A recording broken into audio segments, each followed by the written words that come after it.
recognize it as the story of the golden calf. When the people saw that Moses was so long in coming down from the mountain, they gathered around Aaron and said, "Come, make us gods who will go before us. As for this fellow Moses who brought us up out of Egypt, we don't know what's happened to him." Aaron answered them, "Take off the gold earrings that your wives, your sons, and your daughters are wearing, and bring them to me." So all the people took off their earrings and brought them to Aaron. He took what they handed him, and he made it into an idol cast into the shape of a calf, fashioning it with a tool. Then they said, "These are your gods, Israel, who brought you out of Egypt." When Aaron saw this, he built an altar in front of the calf and announced, "Tomorrow there will be a festival to the Lord." So the next day the people rose early and sacrificed burnt offerings and presented fellowship offerings. The Lord said to Moses, "Go down, because your people, whom you have brought out of Egypt, have become corrupt. They have been quick to turn away from what I commanded them and have made themselves an idol cast in the shape of a calf. They have bowed down to it and sacrificed to it and have said, 'These are your gods, Israel, who brought you up out of Egypt.' I have seen these people," the Lord said to Moses, "and they are a stiff-necked people. Now leave me alone so that my anger may burn against them and that I may destroy them. Then I will make you into a great nation." But Moses sought the favor of the Lord his God. "Lord," he said, "why should your anger burn against your people, whom you brought out of Egypt with great power and mighty hand? Why should the Egyptians say, 'It was with evil intent that he brought them out, to kill them in the mountains and to wipe them off the face of the earth'? Turn from your fierce anger, relent, and do not bring disaster on your people. Remember your servants Abraham, Isaac, and Israel, to whom you swore by your own self, 'I will make your descendants as numerous as the stars in the sky, and I will give your descendants all this land I promised them, and it will be their inheritance forever.' Then the Lord relented and did not bring his people the disaster he threatened." The second reading is from the Gospel of Matthew, Matthew 22, verses 1 through 14. This is another wedding parable. Jesus spoke to them again in parables, saying, "The kingdom of heaven is like the king who prepared a wedding banquet for his son. He sent his servants to those who had been invited to the banquet to tell them to come, but they refused to come.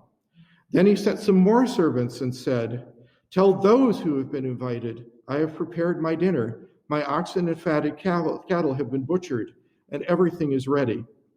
Come to the wedding banquet.' But they paid no attention and went off, one to his field, another to his business. The rest seized his servants, mistreated them, and killed them. The king was enraged. He sent his army and destroyed those murderers and burned their city. Then he said to his servants, 'The wedding banquet is ready, but those I invited did not deserve to come. So go to the street corners and invite to the banquet anyone you can find.' So the servants went out into the streets and gathered all the people they could find, the bad as well as the good, and the wedding hall was filled with guests. But when the king came in to see the guests, he noticed a man there who was not wearing wedding clothes. He asked, 'How did you get in without the wedding clothes, friend?' The man was speechless. Then the king told the attendants, 'Tie him hand and foot and throw him outside into the darkness, where there will be weeping and wailing and gnashing of teeth. For many are invited, and few are chosen.'" The final reading this morning is from Philippians. It's an epistle. Chapter 4, verses 4 through 9. "Rejoice in the Lord always. I will say it again, rejoice. Let your gentleness be evident to all. The Lord is near. Do not be anxious about anything, but in every situation, by prayer and petition, with thanksgiving, present your requests to God. And the peace of God, which transcends all understanding, will guard your hearts and your minds in Christ Jesus. Finally, brothers and sisters, whatever is true, whatever is noble, whatever is right, whatever is pure, whatever is lovely, whatever is admirable, if anything is excellent or praiseworthy, think about such things. Whatever you have learned or received or heard from me or seen in me, put it into practice, and the God of peace will be with you. This is the word of the Lord. It's always an interesting thing to decide to go off the lectionary, because you never really know what you're going to get. This was the lectionary for this week. And it got me thinking, a pandemic is an interesting thing, and it kind of makes you feel for the Israelites. I mean, Egypt wasn't the best place, but it had its routine. People had their jobs to do. There were places to stay. There was food to eat. There were things to do, and there were celebrations to be had. And then, bam, everything changes. Pharaoh is defeated. You're free. And you celebrate. Reality sets in. Everything you've known is turned upside down. There's no place to go, nothing to do, no one to see. The same people every day, and you're stuck eating aphid poop and pigeons. And I think we're all feeling that. I mean, really, how many frozen pizzas and boxes of mac and cheese can you actually eat before going a little bit stir crazy? And after a while, things aren't going well. Moses is AWOL, and no one is running the show. Well, Aaron is, but as every high school kid can tell you, substitutes are kind of there to be pushed around. They wanted something normal, something concrete, something that made them feel like everything was going to be okay. They wanted to celebrate again, get together. They wanted hope. So they made a bad decision. They gathered up their gold, melted it down, and made a golden calf. Or as Aaron said to Moses a little bit later, excuse me. We threw it into the fire and out came this golden calf. I mean, you can imagine this conversation, right? Any of you that has ever been around a 10-year-old who just got caught, you know how that conversation goes. So does that make them evil?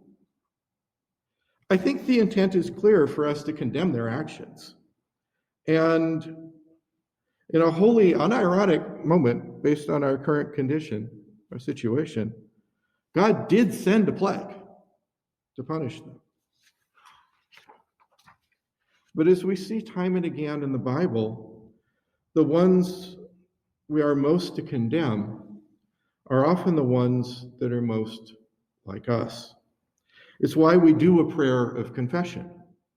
Is there anyone here who hasn't gotten tired and just couldn't take it anymore and done something riskier than they should have? Maybe not wearing a mask, maybe having lunch in a restaurant that was a little bit more crowded than it should have been.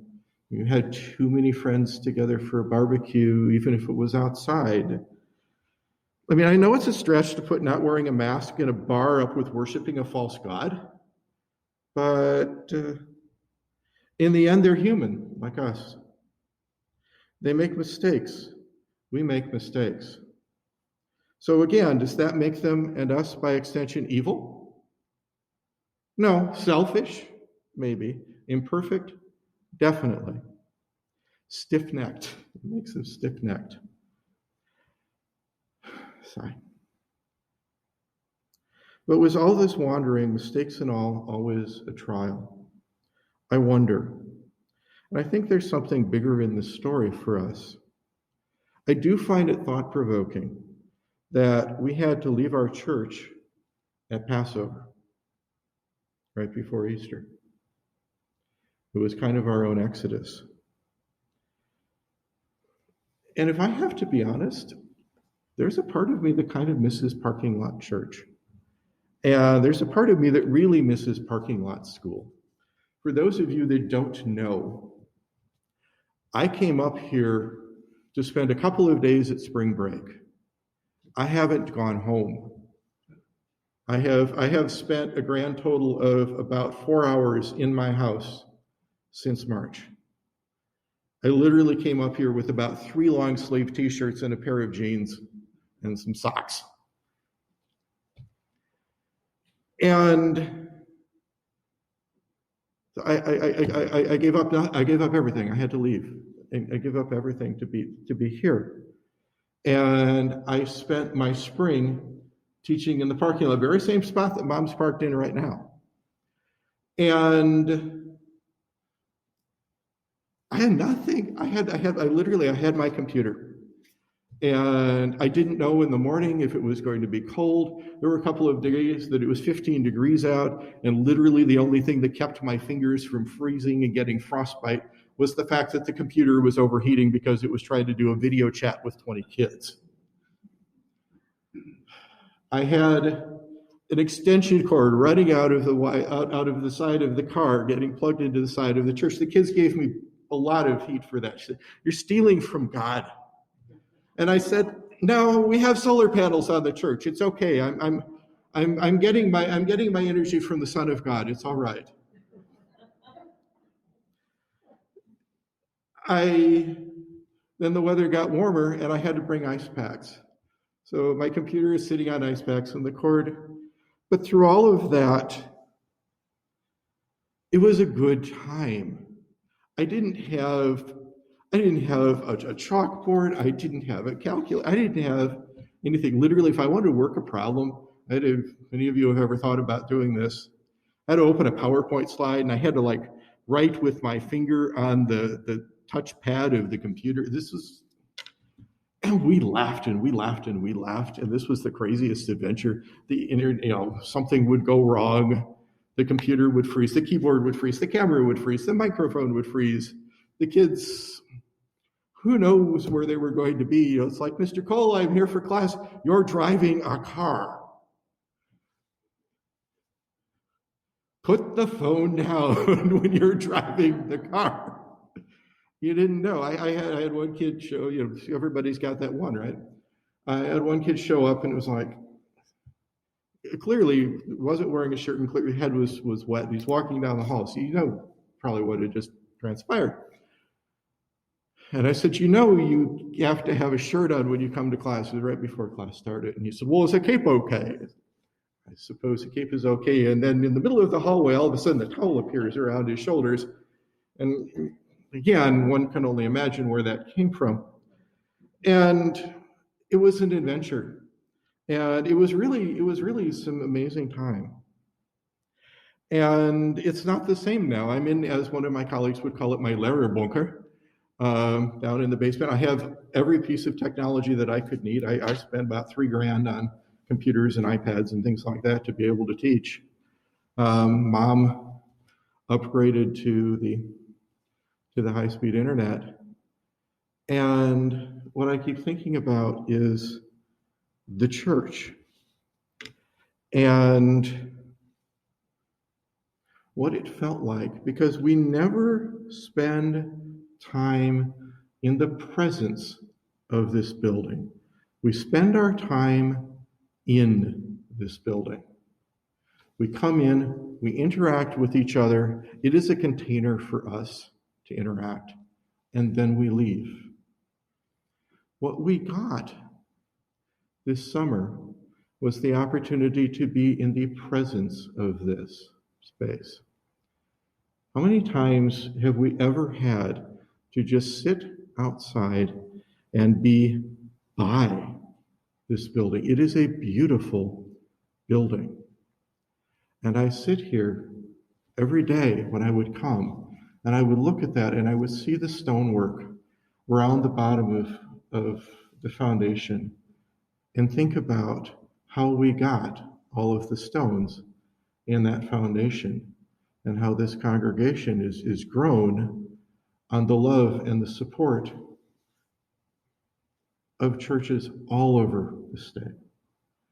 I think about the boards for the church getting stained the very first time before they got put up, and the staining parties that happened, and how even though there are people that are no longer with this church for one reason or another, there is a little part of their spirit that is in each of those boards. I think about the 200 years worth of old men up on the roof putting shingles on when we built the fellowship hall. And I think about the fellowship hall itself and the miracle that got it built. It's like, well, I'll contribute, and all of a sudden we had, over the course of a potluck, really the commitment to build that space. This is an amazing space. You walk around it from the outside, and you see little things like that one recalcitrant spiderwort that is growing out of the rocks right by the library. That made me smile every day when I went and plugged in my computer. Or the birch tree that fell in a storm last spring and missed the fireplace on the back of the fellowship hall, literally by about this much. And through all of that, it was just doggedly determined to leaf out and to watch the leaves come out on the trees, and now to watch them go through and fall off and be not observing it from the inside out, but actually be in that. It was amazing. And the eagles, the birds, and all of the other things out there. One of the most meaningful moments was I had gotten an email while I was working that a very dear friend had died from COVID. It was the person who had given me my start where I teach. And we had met at the Presidential Awards in Washington, D.C. I was the winner of the Presidential Award for Excellence in Mathematics and Science Teaching for Wyoming, and he was the winner for Minnesota. And we met literally standing in the parking lot behind the White House, waiting for First Lady Hillary Clinton to come out and greet us. It was probably 100 degrees and muggy, and we're all wearing suits. And we struck up a friendship, and he said, when I retire, I want you to have my job. And I thought that's a nice thing for somebody to say. And he ended up retiring a half year early when Dad was in the hospital waiting for the heart transplant, so that I could go back home and be with Mom. So to hear that he had died, and that he had died alone, was painful to me. But I walked around the grounds here. And as I walked around the grounds, right when I was coming back to the truck, I looked down, there was a crow feather. Again, feathers are a thing for me. A crow feather in your path is a sign from someone who is very dear to you, particularly a man who has passed, and that they're looking out for you. So just because we haven't been in this building doesn't mean that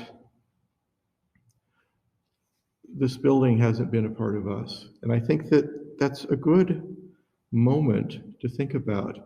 And we are on our path. We're coming back into this building. We're coming back into our space. This is the next part of that journey. And maybe that's where the parable comes in, because it's like, how does the lectionary come up with what it comes up with? I don't know. For a parable, the message is really pretty straightforward, right? The king is God. The son is Jesus.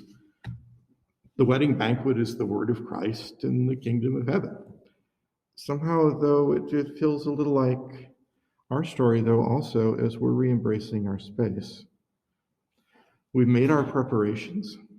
We are here and we are ready to celebrate. It hasn't been an easy journey. We have lost some dear friends like Dick, Dick being my friend, and we hold them in our hearts. Some are fearful. Still others will find excuses to be too busy. And a few will be angry about our decisions. It doesn't mean that our doors and our hearts aren't open. Our members are involved in all aspects of Cross-Lake civic life. We have the knowledge, the expertise, and compassion in our people to help each other reach our full potential. This is our banquet. For most of us, Cross-Lake is not our first home. We are the people on the street corners from all cities, professions, denominations, and walks of life. We are the guests at our own banquet. And what about that guy? I really struggled with that passage because this passage is about welcoming and openness and all the things that we have come to expect. Christ's message is for everyone. And then someone shows up with the relatively minor transgression of not being properly attired, and is tied hand and foot and thrown out with the requisite weeping and wailing and gnashing of teeth. It seems to fly in the very face of Matthew 25:40, which is coming up. The king will reply, "Truly I tell you, whatever you did for the least of these brothers and sisters of mine, you did for me." The man wasn't prepared for the celebration. The man was speechless. He really thought he should be there, but he wasn't ready or able to embrace the opportunity that he had been given. Yes, he was thrown out, and in a typically dramatic biblical way, but he was also called friend.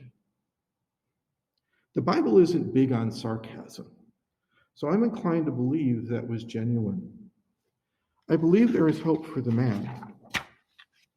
So what does that mean? I think it's more about timing. We've all had moments we look back on and wish we had taken advantage of an opportunity. But we didn't because we weren't ready. Those decisions make us into the people we are today, and they make us ready for new opportunities, ones we can embrace when they arise. How does this tie to our allegory, our personal story? What we need to ask is, are we ready for this time? This is something that I wrote this summer when I was reflecting about teaching in the parking lot. COVID-19 has redefined how we work, but it hasn't changed who we are and what we need. Spending up to 9 hours in the church parking lot every day working with my students has taught me a lot. It's definitely not my classroom, but it is a beautiful place I'm connecting with in a special way. I've had to stretch my resourcefulness and creativity to do things I wouldn't have imagined. I've stumbled and learned to embrace failure with a laugh. But I've also succeeded. Through it all, I've had my students' faces in front of me every day, laughing, smiling, yawning, eating, holding dogs, or riding in the car. I've connected in new ways and deepened my relationships. We're closer, stronger, and we'll always share this bond. The seniors and I are making plans to get together virtually over the summer. I don't see the church as much different from my classroom, with the boundaries being even blurrier now that the church is my classroom. It feels even more important to live our mission rather than do a perfunctory box check. That requires flexibility, creativity, innovation, and a lot of work, joyful work. I understand that things aren't easy now. A challenge tends to hyperemphasize who we already are. Empathetic people become more caring. Fearful people become more paranoid. Numbers people take comfort in data, and social justice people see this as an equity issue. I'm not going to lie, it brings out my Asperger, but also my compassion. Flexibility, creativity, innovation, and a lot of work. Joyful work. We are ready. This is our time.